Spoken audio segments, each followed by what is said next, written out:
Oke, selamat malam Bang. Malam. Terima kasih ya karena udah bersedia meluangkan waktunya untuk kami wawancarai Ya, seputar perjalanannya bagaimana dari dulu sampai sekarang. Mungkin bisa nggak Abang ceritakan tentang latar belakang Abang waktu dulu sebelum bekerja di pemerintahan itu seperti apa, sampai sekarang ada di posisi ini itu seperti apa? pengalaman saya waktu sebelum saya masuk ke pemerintahan, saat menjadi buruh, saya menjalani pekerjaan dengan jam kerja yang cukup panjang dan kondisi yang cukup melelahkan. Penghasilan yang saya peroleh juga terbatas sehingga saya harus hidup sederhana dan pandai mengatur kebutuhan sehari-hari. Walaupun terkadang merasa lelah dan jenuh, saya berusaha tetap menjalani semuanya dengan ikhlas karena saya tahu bahwa saya sedang berjuang untuk masa depan yang lebih baik. Oke. Oke, kalau boleh tahu dari 2000 berapa mulai kerja buruh gitu? Saya awal mula kerja yaitu dari 2019, waktu saya lulus dari SMP, seterusnya sampai SMK. Saya itu waktu itu berjuang sangat mati-matian demi ekonomi stabil, demi keluarga juga. Dari titik nolnya sampai titik tertingginya, saya berusaha semaksimal mungkin, sebisa mungkin sampai tujuan saya tercapai. Oh, berarti jadi dari tahun 2019 ini abangnya ini kayak udah mulai terjun ke lapangan kerja gitu ya. Terus dalam posisi awal karirnya tuh abang mulai bertahap jadi kuli ternyata. Iya, benar. Oh, iya. Oke, kira-kira nih menurut Abang ya, tantangan yang menurut Abang itu sulit, yang besar, yang membuat Abang itu ngerasa, oh ternyata hidup itu tidak seperti apa yang kita bayangkan gitu. Itu tantangan apa sih Bang? Tantangan terbesar saya yang saya hadapi adalah keterbatasan ekonomi dan rasa khawatir mengenai masa depan.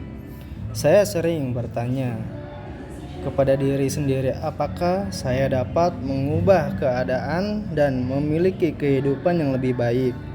Namun, saya tidak ingin terus berada dalam keraguan. Saya menjadikan keterbatasan tersebut sebagai motivasi untuk terus belajar dan memperbaiki diri. Itu tantangan terbesar saya. Jadi ya jadi kayak biasanya kayak wah ini lumayan nih buat acuan ke depannya. Wah, saya harus kayak gini nih. Jadi strategi lah ya. Jadi dari situ biasanya kan dari pekerjaan ya. Biasanya lingkungan pertemanan gimana sih di lingkungan pertemanan, lingkungan kerja? Lingkungan pertemanan di pekerjaan yaitu kita selalu membicarakan ya satu yang diutamakan pekerjaan. Kita mengobrol tentang pekerjaan apa yang kita jalanin, dan kita pun harus disiplin dalam pekerjaan kita. Apapun hal sekecil apapun tentang pekerjaan, kita harus mengusahakannya sebaik mungkin karena itulah kunci kesuksesan kita semua.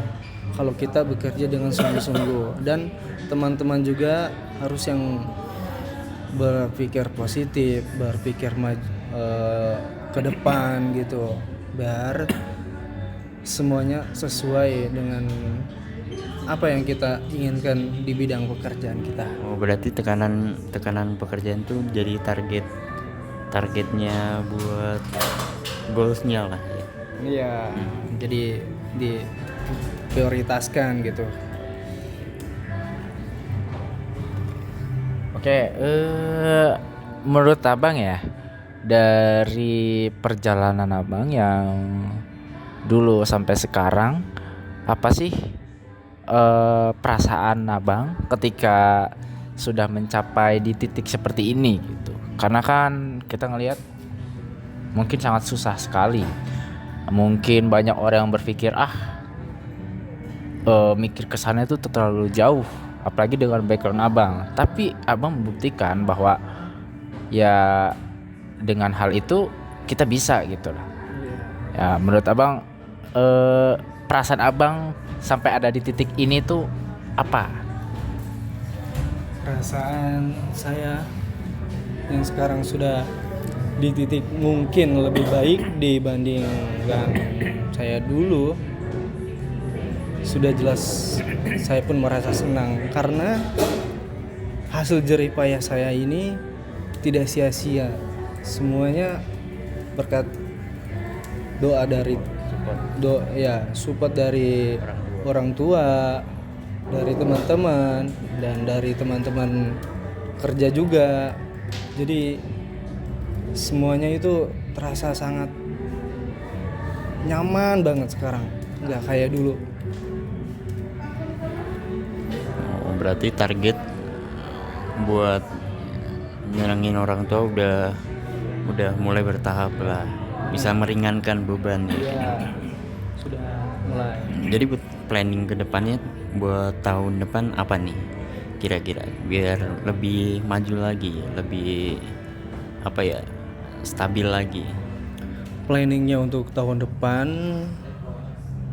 saya akan melakukan bisnis. Ya mungkin ini hanya untuk diri saya sendiri, untuk menambah pendapatan saya.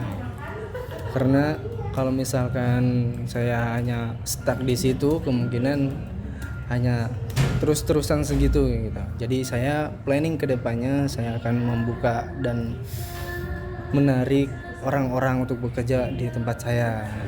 Tapi udah ada planning buat bisnis apa gitu? Sudah.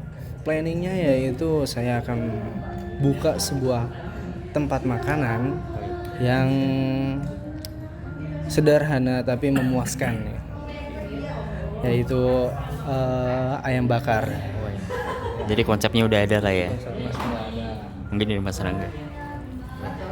Ya, dan sungguh suatu perjalanan yang memang sangat tidak mudah ya. Apalagi sekarang sudah mempunyai planning untuk membuka usaha seperti F&B seperti itu ya.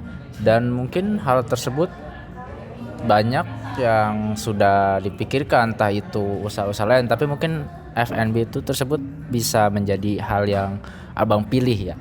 Dan kira-kira abang ya, motivasi terbesar bapak ya, abang ini ketika sudah mencapai posisi sekarang yang membuat abang ini terus-terusan semangat. Pastikan dalam hidup ada kadangnya kita bosan, kita sudah merasa kok gini-gini aja gitu. Itu yang mempertahankan tekad abang, niat abang sampai sekarang itu apa gitu Bang?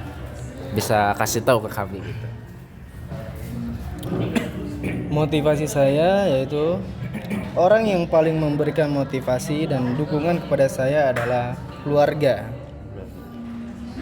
Saya melihat bagaimana orang tua bekerja keras demi keluarga sehingga saya memiliki keinginan yang besar untuk memperbaiki keadaan dan memberikan kehidupan yang lebih baik bagi mereka. Dukungan dan doa dari keluarga menjadi kekuatan terbesar yang membuat saya terus bangkit ketika menghadapi kesulitan. Oke, baik, terakhir nih Bang ya. Untuk anak-anak muda di luaran sana yang mungkin sekarang sedang struggle, yang mungkin sekarang sedang susah sekarang, apalagi pekerjaan makin sulit, stuck di sana dan mungkin mempunyai masalah-masalah yang mungkin dia sulit hadapi gitu. Coba dong bang kata-katanya atau quotes-nya untuk anak-anak muda di luar sana agar bisa seperti abang saat ini. Mungkin agak panjang ya. Ya. Dari saya, pesan saya kepada generasi muda adalah jangan pernah malu memulai dari bawah dan jangan mudah menyerah ketika menghadapi kesulitan. Gunakan masa muda untuk belajar, mencari pengalaman dan mengembangkan diri sebanyak mungkin. Jangan takut gagal dan jangan membandingkan perjalanan hidup kita dengan orang lain. Karena setiap orang memiliki waktunya masing-masing. Tetaplah disiplin, konsisten, dan percaya pada kemampuan diri sendiri. Saya adalah bukti bahwa seseorang yang pernah menjadi buruh juga dapat mengubah hidupnya menjadi lebih baik apabila memiliki kemauan untuk terus berusaha dan tidak pernah menyerah. Sekian. Baik, terima kasih ya bang sudah meluangkan waktunya kepada wawancara kami pada malam ini ya bang ya. Mungkin cukup sekian wawancara dari kami. Kurang lebihnya minta maaf Pak ya. Makasih ya untuk kesempatannya malam ini ya.